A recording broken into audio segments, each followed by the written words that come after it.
আমাদের ভাঙাচোরা পুরনো বাড়িতে একটা বহু পুরনো সেগুন কাঠের চেয়ার ছিল।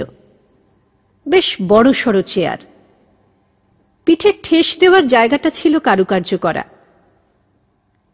কবে এবং কিভাবে যে চেয়ারটা আমাদের বাড়িতে জায়গা পেয়েছিল কেউ জানত না, কিন্তু চেয়ারটা আমার দাদু এবং পরে আমার বাবার অত্যন্ত প্রিয় হয়ে উঠেছিল।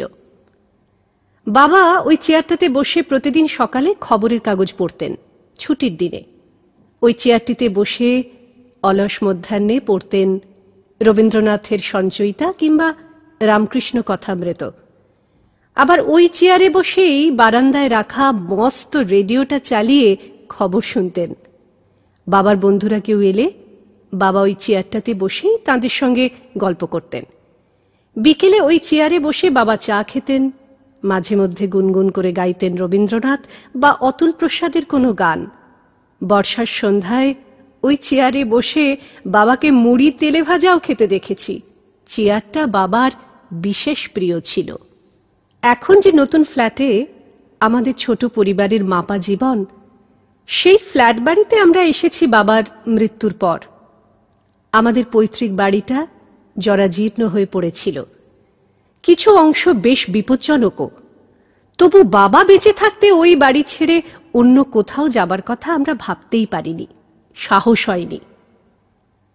বাবার মৃত্যুর পর অবশ্য আমরা চারজন চারটে আলাদা ঠিকানার বাসিন্দা হতে খুব একটা দেরি করিনি। জরাজীর্ণ পুরনো বিবর্ণ সেই স্মৃতি বিজড়িত প্রাচীন বাড়িটা প্রমোটারের হাতে তুলে দিতে আমাদের খুব একটা অসুবিধে হয়নি। বাবা ওই চেয়ারটার মতো ওই বাড়িটাকেও ভীষণ ভালোবাসতেন। বলতেন, যে মাটিতে হেঁটে চলে শুয়ে বসে বড় হলে সে তো মায়েরই মতো, তাকে ভালোবাসতে হয়, যত্ন করতে হয়। বাবা ঠিক বুঝতেন না, তবু আমরা আলাদা সংসার পেতে বসার জন্য প্রত্যেকেই যে কি অসম্ভব ব্যগ্র হয়ে উঠেছিলাম সেটা আমরাই বুঝতাম। একালের মানুষ আমরা। স্মৃতি, নস্টালজিয়া এসব ছেদো বিষয়ে আমরা আটকে থাকবো কেন? তাই বাবার মৃত্যুর পর 3 মাসের মধ্যেই আমাদের ইচ্ছা পূর্ণ হলো। 4 জন 4 ঠাঁই, পুরনো বাড়ি, সব স্মৃতি সমেত উধাও। তবু ওই চেয়ারটার জন্যে আমার কেমন একটা মায়া ছিল। নতুন ফ্ল্যাটে আসার সময় ওই ঢাউস চেহারার চেয়ারটাকে নিয়ে এসেছিলাম, এনে রেখেছিলাম আমার বড়সড় ডাইনিং স্পেসে। চেয়ারটার দিকে তাকালেই বাবার কথা মনে পড়ত, কিন্তু চেয়ারটাকে রাখতে পারলাম না। একটা নতুন কেনা স্টিলের আলমারি ঘরে ঢোকানোর সময় ধাক্কা লেগে চেয়ারটার হাতল গেল ভেঙে। সেই থেকে আধুনিক ফ্ল্যাটে ভীষণ বেমানান ওই চেয়ারটা আশ্রয় পেল ফ্ল্যাট বাড়ির নির্জন ছাতে, একা।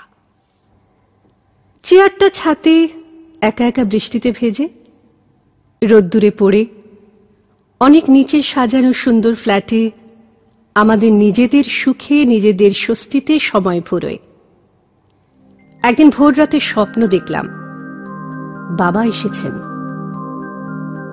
আমার চেয়ারটা কোথায়? বাবা, মানে চেয়ারটার ওটা ভেঙে গেছে। ভেঙে গেছে? ওটা সেগুন কাঠের চেয়ার। কোথায় ওটা? ফেলে দিলি তোরা? বাবা হাহাকার করে উঠলেন। না, ফেলে দিইনি, ছাতে আছে বাবা। ছাতে? চল চল, ছাতে নিয়ে চল আমায়। এরপর বাবাকে নিয়ে ছাতে গেলাম। চেয়ারটা এক কোনায় অবহেলায় পড়ে আছে, আরো বেশি ভেঙে গেছে। ধুলো ময়লার দাগ ছোপে বিশ্রী হয়ে আছে। বাবা দৌড়ে গেলেন চেয়ারটার কাছে। চেয়ারটার গায়ে হাত রাখলেন, যেন হারানো সন্তানকে আদর করছেন। শোনো। বলো বাবা। শোনো, এ সেই চেয়ার যেখানে বসে আমি রবি ঠাকুর পড়তাম। এ সেই চেয়ার যার উপরে বসে আমি ছোটবেলায় মায়ের হাতে বানানো পিঠে পায়েস খেতাম। এ সেই চেয়ার যেখানে বসে আমি গীতার শ্লোক মুখস্থ করেছি, নেতাজি সুভাষচন্দ্রের বেতার ভাষণ শুনেছি। এই চেয়ারে বসেই ঠাকুরের কথামৃত পড়েছি আর বুক ভরে উঠেছে। আমি বাংলার মানুষ, আমি বাংলায় কথা বলি, যে ভাষায় গীতাঞ্জলি, যে ভাষায় কথামৃত। বাবা হাউ হাউ করে কাঁদতে লাগলেন। আমার খুব অসহায় লাগছিল, কি করে যে বাবাকে একটু শান্ত করব। বললাম, আপনি চিন্তা করবেন না, মিস্ত্রি ডেকে ওটা এবার আমি সারিয়ে নেব। বাবা তীক্ষ্ণ দৃষ্টিতে আমার দিকে তাকালেন। কেমন অসহ্য লাগলো তার দৃষ্টি। বাবা বললেন, মিস্ত্রি? মিস্ত্রি তুমি কোথায় পাবে? ও চেয়ারের প্রতিটি বিন্দুতে রবি ঠাকুর, প্রতি ইঞ্চিতে মহাভারত, ভগবত গীতা, ওর প্রতি বাঁকে বাঁকে বিভূতিভূষণ, কাজী নজরুল। তোমরা ও চেয়ার সারাতেও পারবে না, ব্যবহারও করতে পারবে না। ও হলো সেগুন কাঠ, কত মস্ত তার শেকড়, কত বিশাল সে গাছ। কখনো দেখেছ সেগুন? না না।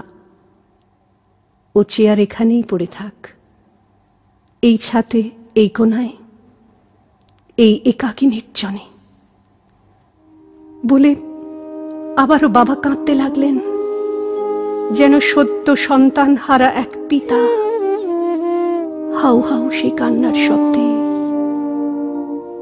আমার ঘুম ভেঙে গেল।